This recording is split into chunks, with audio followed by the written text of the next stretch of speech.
Ya, baik. Assalamualaikum warahmatullahi wabarakatuh. Selamat malam. Salam sejahtera bagi kita di semua, dimanapun berada. Semoga kita berada dalam keadaan sehat walafiat. Ya, ucapan puji dan syukur kepada Allah Subhanahu Wa Taala. Alhamdulillah pada kesempatan ini kita masih berikan kekuatan dan kesehatan sehingga kita bisa melaksanakan aktivitas kita masing-masing. Selanjutnya salawat beriring salam kepada junjungan alam yakni Nabi besar Muhammad SAW sebagai uswatun hasanah bagi kita hendaknya dalam kehidupan sehari-hari. Baik, izinkan kami untuk berbagi informasi dan wawasan pengetahuan seputar model pembelajaran sejarah Islam berbasis kebinekaan PSIBK sebagai daya tangkal radikalisme di perguruan tinggi. Nah, jadi adapun maksud dan tujuan kami di sini ingin berbagi pengalaman dan berbagi informasi serta pengetahuan karena kami sedang melakukan penelitian kerjasama antar perguruan tinggi Institut Pendidikan Tapanuli Selatan, Universitas Bung Hatta dan STQ Paskia. Jadi riset ini sudah kami bangun selama 2 tahun ya. Jadi apa sebenarnya yang kami teliti di sini? Yakni kami mengembangkan model pembelajaran sejarah Islam berbasis kebinekaan ya, atau PSIBK sebagai daya tangkal radikalisme di perguruan tinggi. Baik. Jadi mungkin saudara-saudara bertanya ya, apa itu model PSIBK ya? Kita harus tahu dulu ya, apa itu model pembelajaran ya. Model pembelajaran merupakan kerangka konseptual yang digunakan sebagai pedoman dalam melakukan pembelajaran. Nah, itu model pembelajaran. Jadi kerangka konseptual yang digunakan untuk melakukan pembelajaran.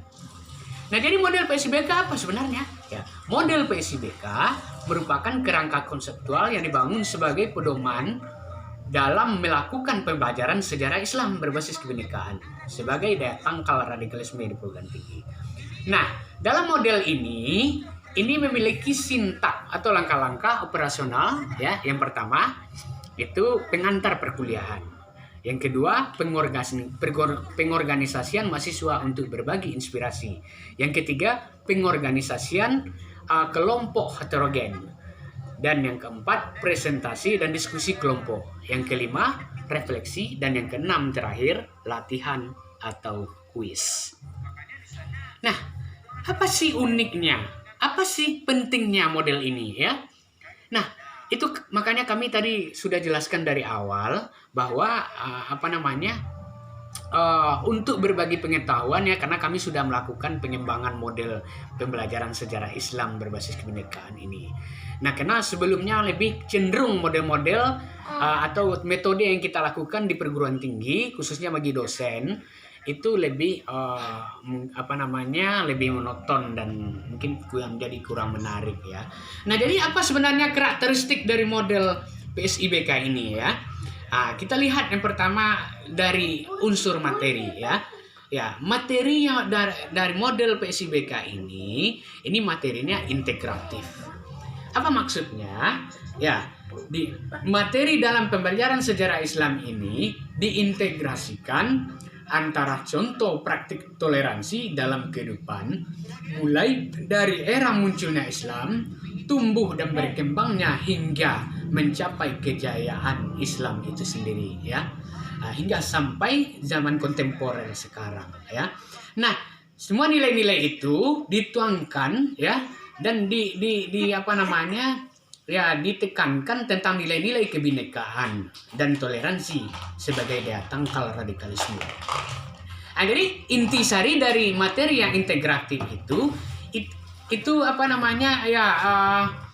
kita mengambil ya nilai-nilai dari peristiwa-peristiwa masa lalu yang diaktualisasikan ke dalam kehidupan sehari-hari hari ini.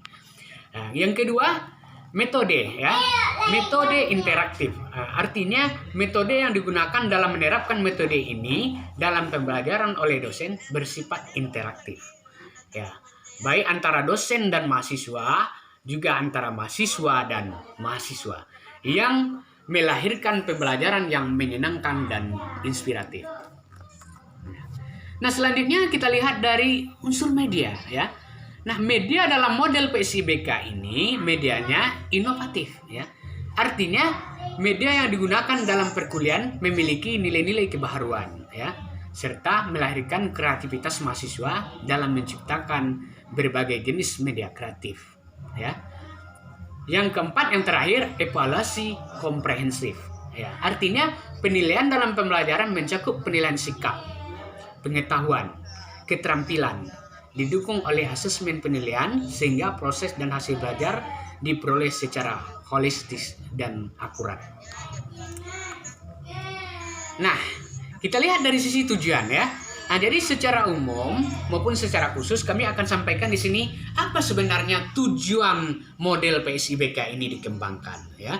Nah, mengacu kepada SN Dikti bahwa ya ada 4 aspek capaian yang harus diperoleh dalam pembelajaran di perguruan tinggi ini. Yang pertama itu aspek sikap ya, yang mana dalam aspek sifat ini mahasiswa mampu bersikap toleransi ya, bekerja sama, berkolaborasi, santun, religius, kreatif dan cinta tanah air ya. Dan yang kedua aspek pengetahuan ya. Ya, di sini mahasiswa mampu menerapkan pemikiran logis, kritis, sistematis, inovatif, dan konteks pengembangan implementasi pengetahuan dan teknologi. Dan yang seterusnya yang ketiga, keterampilan umum, yaitu menguasai konsep dan dasar teoretik keilmuan lain yang sempurna sebagai pendukung keilmuan sejarah. Dan yang terakhir, keterampilan khusus, yakni dengan tujuan model ini disusun yakni akan melahirkan mahasiswa yang mampu mengaplikasikan konsep ya, prinsip dan teori pendidikan dan keilmuan sejarah untuk melakukan perencanaan. Nah, ini yang paling penting ya, yang berikutnya ya, yang paling penting yang harus kita ketahui. Ya, apa keunggulan dari model PSIBK ini? Makanya di sini kami menyusun terdapat langkah-langkah ya, langkah-langkah di dalam model pembelajaran dalam model PSIBK ini ya, ada 5 langkah yang harus kita ketahui. Yang pertama itu pengantar perkuliahan ya. Ya. Yang mana dalam pengantar perkuliahan ini terutama dosen mengkondisikan mahasiswa secara kondusif ya. Dalam pertemuan pertama ini perkuliahan ya dimulai dengan saling memperkenalkan diri ya, antara dosen dengan mahasiswa dan mahasiswa dengan mahasiswa. Ya, misalnya bukan hanya sekedar nama, kenal nama, tapi juga kenal latar belakang, kenal hobi, kenal prestasi-prestasi akademik dan non akademik. Makanya dalam hal ini dengan saling kenal seperti itu maka akan saling memperdekat antara hubungan antara dosen dan mahasiswa dan siswa dengan mahasiswa. Selanjutnya yang kedua yaitu mengorganisasikan mahasiswa berbagi inspirasi ya.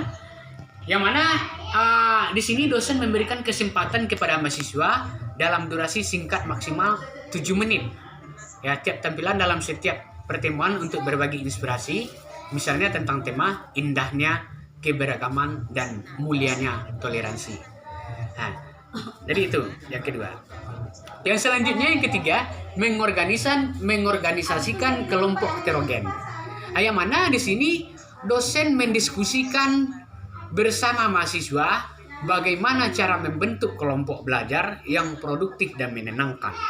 Ya, serta membimbing setiap kelompok yang telah dibentuk agar melakukan interaksi secara efektif dan efisien ya. Nah, di sini dengan memprioritaskan terorganisasinya mahasiswa itu untuk produktif dalam diskusi kelompok ya. Kemudian selanjutnya presentasi dan diskusi kelompok. Yang mana di sini dosen membimbing kelompok mempresentasikan hasil kerja mereka ya.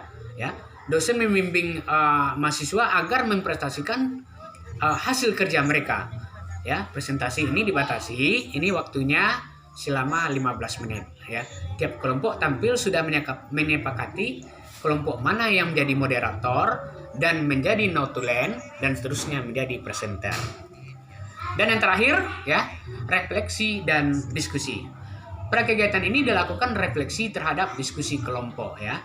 Yang mana di sini dosen bersama mahasiswa ya merenungkan ya, mengevaluasi ya di mana tadi kekurangan-kekurangan untuk saling memberikan saran dan kritikan demi kebaikan pembelajaran ke depannya. Ya demikian saja. Demikian kurang mohon maaf. Itu saja yang dapat kami sampaikan. Semoga model pembelajaran sejarah Islam berbasis kebinekaan yang telah kami kembangkan ini melalui penelitian kerjasama antar perguruan tinggi, Institut Pendidikan Tapanuli Selatan, STKIP Askia, dan Universitas Bung Hatta bermanfaat bagi kita, terutama bagi mahasiswa, bagi dosen, praktisi pendidikan, dan bagi guru dan para umum lainnya. Demikian saja, lebih dan kurang mohon maaf. Billahi taufiq wal hidayah. Wassalamualaikum warahmatullahi wabarakatuh.